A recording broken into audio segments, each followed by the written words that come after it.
Welcome to another episode of The Rough Cut. I don't want to call it a surprise episode because there's not really any pattern to these releases. But there was some news today. Obviously, LeBron signed finally. We have some other things we can talk about, honestly, when it comes to sports. We could talk about the standings in the East, what that will kind of look like now that LeBron's back in the East, back in the conference he belongs in my opinion. We're going to talk more about the Odyssey because why not? Some of the X-Men movies that I've been watching, and the Doomsday trailer because that also dropped. And then maybe at the end we'll have a question of the day. Might try something new. Also, probably should address the weird elephant in the room. I'm wearing a Ben Simmons jersey for the first time ever. I've had this jersey for years. I think I bought it pretty close to when they played the Hawks in the second round of the playoffs, when Ben Simmons' career kind of took a downfall. Pretty sure it still has the tag on it, if I'm not mistaken. I'm not. So, felt like a right time and a right day to pull it out. Not even that I'm really the biggest LeBron fan in the world, but can't hate the guy. And it's a cool time. So, let's get into it. LeBron is officially a 76er, 2 years, $8 million. The Sixers have easily had the best offseason, starting with Paul George, ending with Jaylen Brown and LeBron James. Doesn't get much better than that as far as this offseason would have gone. There wasn't too many options, but they managed to swing big and hit a couple home runs, in my opinion. The East. How will this affect the East? I think in a pretty major way. Not just because of LeBron news, but because of Jaylen Brown. I think that team really fits nicely together. And truthfully, the Sixers were a weird fit for him. It's like just him being in Philly in general is kind of what's weird about it. But as far as roster-wise, it makes the most sense. It's kind of what Tom did in Tampa, you know? He just picked the team that made the most sense for him, that wanted him. And that was Philly. Could he have gone to the Spurs or Thunder and just been like, yeah, I want a ring? Sure. I'm not sure they were like really trying to get him as much. The Spurs, had some rumors, but I think this makes the most sense for going to a roster that fits him and has a good team around him, but also isn't just like, I'm ring chasing, you know? And yeah, it's still obviously a better roster than what the Lakers had, and a better roster than he's had in a long time, truthfully. Yes, he's going to be 42, but, I mean, you got Jaylen Brown, you got Tyrese, you got VJ, you got Joel, maybe. We'll see if he stays healthy. And you have a championship-winning coach in Nick Nurse. It seems like a good fit, but LeBron in Philly is just very strange, and I knew there were kind of rumors around. I thought the Heat, just because of he'd been there before, it kind of made sense to end his career in Miami. I know the roster definitely wasn't the best, but I thought if they got LeBron, they'd be able to kind of fill in some pieces. The Sixers, he can just kind of go there. He's probably going to play the 4, and it's an interesting fit. I think the Warriors would have been the most fun. Was there any real chance I think he would have gone to the Warriors? Probably not. I mean, that just kind of would have been weird. Him going to like the team he was fighting and competing against and had the biggest rival with for like a decade. Seems like that would have been kind of a weird way to end his career, although it would have been very fun to see him and Steph play together. It just made not as much sense for his legacy, I guess. Not that it really would have affected much of his legacy. He's kind of already set. It just would have been a weird, not MJ to the Wizards weird, but just kind of like, shit, I don't know, MJ to the Celtics or MJ to the Pistons. Like, that would have been kind of weird. It would have been like, oh, you're going to have fun, but like you're going to go to the team that you've been battling for so long. So I think looking back, that kind of was a weird fit. Sixers, it's weird just aesthetically. The jersey, it'll grow, but I think overall roster-wise, he's going to fit in very well there. Now, the East, Detroit's still going to be good. The Knicks are obviously still going to be good and probably still the favorite in the East. They didn't really lose much besides Mitch Robinson. We'll see what they do. The Celtics obviously get Paul George and get a bunch of picks. Kind of a weird move. I don't think they're done by any means. I think they have now kind of something in the works. They'll probably wait until about the trade deadline to make a big move. I think they missed out on Giannis. They got rid of Jaylen Brown. They got Paul George. Definitely feels like their trajectory is a little down. Who knows what Jason Tatum's going to be like next year? The Celtics are still a good team. I still think they have more to do. But are the Sixers now a better team than the Celtics just on paper?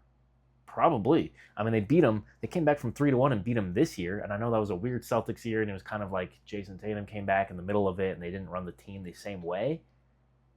But they already beat the Celtics without him. Now they add Jaylen Brown and LeBron.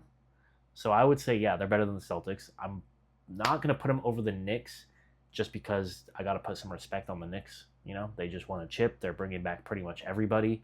They have that experience. They have Jalen Brunson, who is the best closer in the league. And they're still going to be an amazing team. And it's still the East. The East is still a weak conference, but it is getting better. Toronto, I honestly think is a very sneaky East contender this year. The defense will be amazing. If Kawhi stays healthy, which is a very big if, I do think they will be one of the top 3 teams in the East. At least top 4. I think they'll have home court in the first round.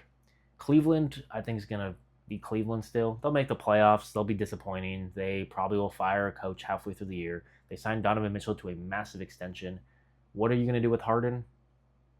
I'm not sure why any of us I'm not sure why anyone is surprised that Harden is like having weird things with the Cavs now and might be moved again. And it's just like, I don't know, it's Harden. When do we realize, hey, maybe this is just who he is? He's not really a good playoff performer and he's kind of flaky. Feels like teams should probably recognize that by now, but turns out they still are taking chances. And most likely, he'll still go to another team next year and someone will take a chance on him and probably pay him a lot. Good luck. Atlanta, I honestly think got a lot better, truthfully. We have Philly, obviously, who was 7th in the East last year. I think they take a big step up. Honestly, if I'm just going to go top 4 in the East right now, that's tough. I'm looking at last year's standings. I mean, obviously Miami got Giannis. They're going to be better, even though their roster is still a little diminished. They don't have that big of a bench. Charlotte, honestly, think is going to be really good. Yeah, I know they got rid of Bridges, they got rid of LaMelo, but they honestly brought in some decent pieces, and I think they had a nice. I think last year, even though they got rid of some of their stars, I think that kind of helped them. And I honestly think getting rid of LaMelo isn't the worst thing for them. Con Knipple is a sniper. Kobe White is still very good, and I like their roster, honestly, all around. Milwaukee will probably be tanking and won't be very good. Chicago, with their rookies, I think will be better. Probably a play-in team.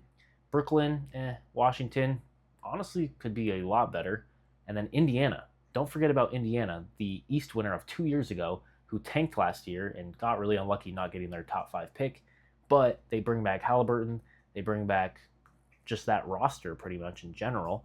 Obviously, a couple pieces different, but they will still be just as good. I say top 5 team in the East for them. So if I'm just going top 5, not even in order, it'd probably be Indiana, Toronto, New York, Philly, and I'm going to either between Detroit or Boston, which I'm going to go Detroit. Damn. Do I really think Boston's going to fall out of the top 5? Possibly.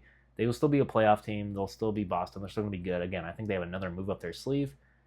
But the East truly is better now that I just mentioned it like that. I mean, you still have Miami, who will not be a top 5 seed, I don't think, but they'll still be a playoff team. At least they should be as long as they have health. Again, Chicago, Washington, Orlando. Who knows what happens with Orlando? They were an 8 seed last year. Do they get better? Do they get worse? They have a new coaching. They were weird last year. So honestly, the East is very interesting. And playoff-wise, there's going to be some tough battles, I think, towards the end of the East, trying to fight for that play-in spot, trying to fight for one of those last spots in the East.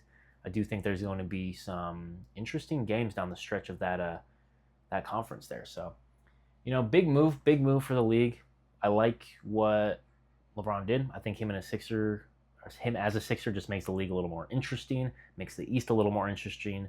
Obviously, him staying in the West wouldn't have been championship aspirations unless he went to San Antonio, Denver, OKC. Who knows? Someone else might come out of the West, but those are most likely the top 3 in the West. But I think, the East is definitely wide open still.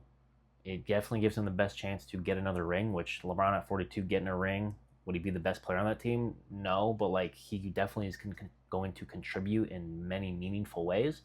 So I think, honestly, just for ending your career there, it's not a bad fit. It's just kind of weird.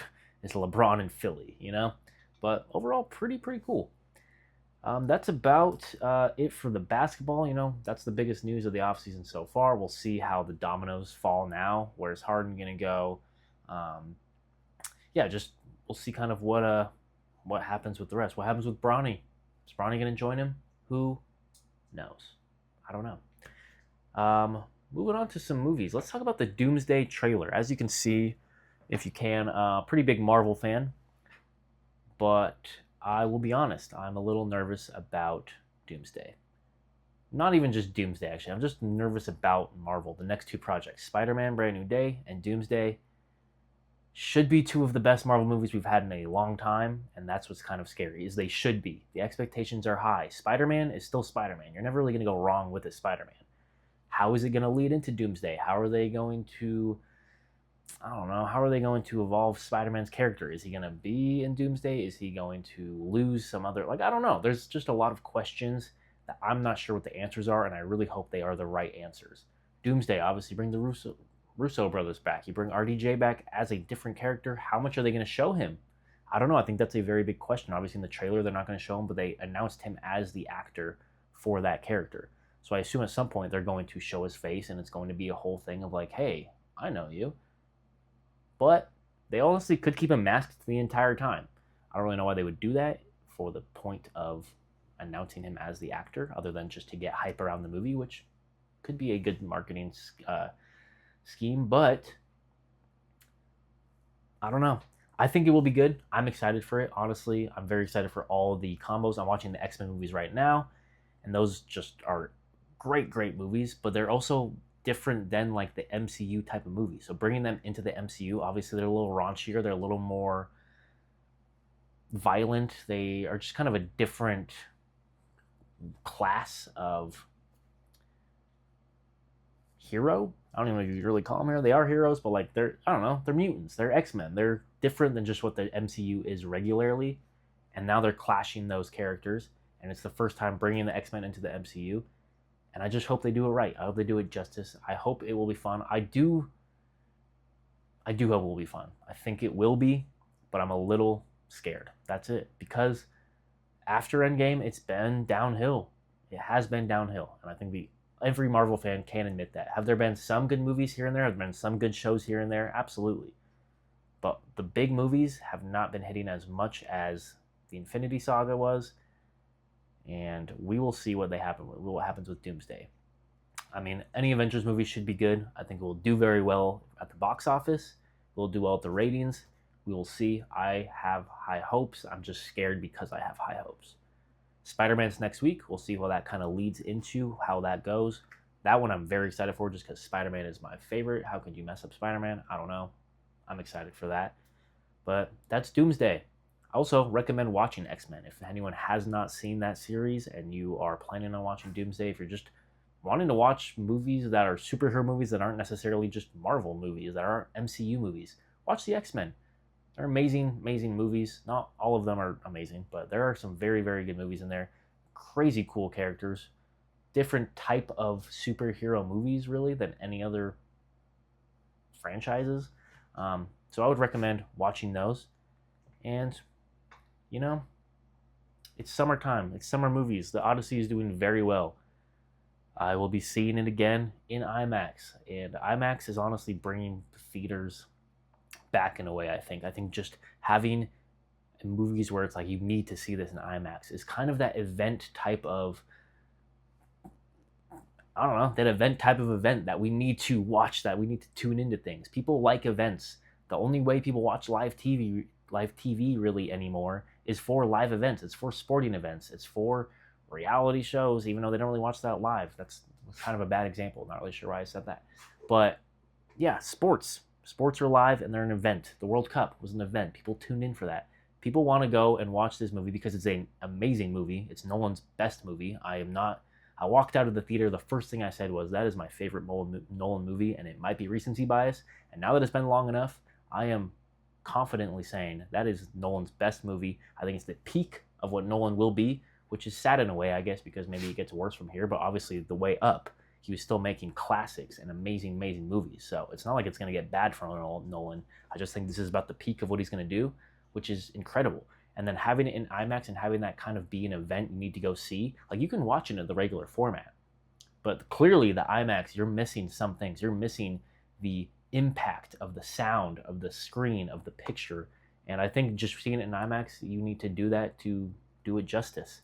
But it's bringing movies back. Movies are back. There was a little bit of a scare for a while, And I was honestly, during COVID times, I was really worried that the movie theater was going to go away, which would have crushed me because seeing movies in a theater is still an experience that I love. I love, my friends love. It's just fun to go in a full theater when everyone is reacting and everyone is embraced and falling into a movie, and you're not just watching it at home. And yeah, there's, you know, great aspects of watching a movie at home. But watching a big movie event in a theater with a bunch of different people is something that we lost for a while, and it is coming back, and I could not be happier. So go watch The Odyssey. Tell me what you think the East standings will be if you're interested. Videos coming up. I'll probably do my pre NFL predictions soon. It's, it's very early, but I like just kind of doing at least 3 different types of predictions before the season starts. One before training camp, one before like an after preseason. And so that will probably be coming up soon. I'll be going and see the Odyssey again. I'll be seeing some other movies, and I'll be talking about it on here. And Spider-Man next week. Obviously, we'll be doing a video on that. If you have any recommendations of just something you want to hear, let me know. I'm always willing to take suggestions for topics. And enjoy your summer. Enjoy your day. Go watch IMAX. Go watch Odyssey. Tell me what you think about LeBron to the Sixers. This probably will be one of the last times I wear this jersey. So shout out Ben Simmons. You had, an okay run. You could have been something cool. You could have been playing with LeBron, but you decided to be a fisherman, which, hey, nothing wrong with that, I guess, unless you're the number 1 pick and had big expectations. So, all right. See you on the flippity flip.